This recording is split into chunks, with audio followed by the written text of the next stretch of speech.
সবশেষ প্রীতি ম্যাচে মুখোমুখি হওয়ার আগে মালদ্বীপের সাথে শেষ ৫ ম্যাচে সমীকরণ পক্ষে ছিল বাংলাদেশের। ৩ জয় ১ ড্র নিয়ে এগিয়েও ছিল লাল সবুজরা।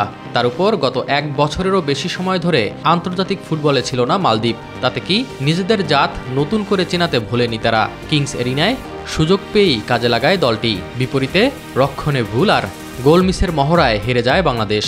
এমন হার মেনে নিতে পারছে না দেশের সাবেক ফুটবলাররা। জেতা ম্যাচটাই হয়তো হাতছাড়া হয়ে গেছে, তো জেতাটা তো পরে, আগে তো ড্র, তারপর না জিতা। কিন্তু একগুলো যখন পিছিয়ে রয়েছে তাদেরকে একটু সতর্ক খেলা উচিত ছিল যে আমি ফিনিশিংগুলি ভালো করি। টিমের ভিতরে ফিটনেসেরও একটু ঘাটতি দেখেছি, প্লাস এক গতানুগতিক ফুটবল দেখেছি। কারণ এক্সট্রাঅর্ডিনারি কোনো খেলা আমাদের টিম খেলে নাই, যার ফলে আমরা হেরেছি আজকে। শুরু থেকে আক্রমণের নেতৃত্ব দিয়েও সফলতা নেই। গোল করতে না পারার পুরনো রোগে স্পষ্ট স্কোরার সংকট। তাছাড়া কোচের পরিকল্পনা নিয়ে খোদ বাফুফের কর্তারাই বিরক্ত। এই কোচ এতদিন ধরে আছে একটা টিমের সাথে, টিমের একটা সুন্দর একটা ফুটবল দিবে, আর নান্দনিক ফুটবল খেলার কথা ফুটবল আমরা দেখি নাই।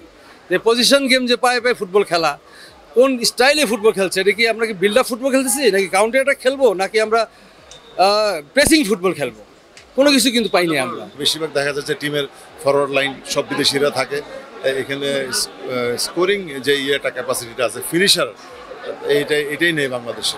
এই ম্যাচের ভুল থেকেই শিক্ষা নিতে হবে দলকে। ঘুরে দাঁড়াতে হলে খেলতে হবে দল হয়ে, বাড়তি নজর দিতে হবে আক্রমণ ভাগে বলে মনে করেন ফুটবল বিশ্লেষকরা। আশা করি এই ভুল থেকে শিক্ষা গ্রহণ করতে হবে। এস এম আরিফ, মাই টিভি, ঢাকা।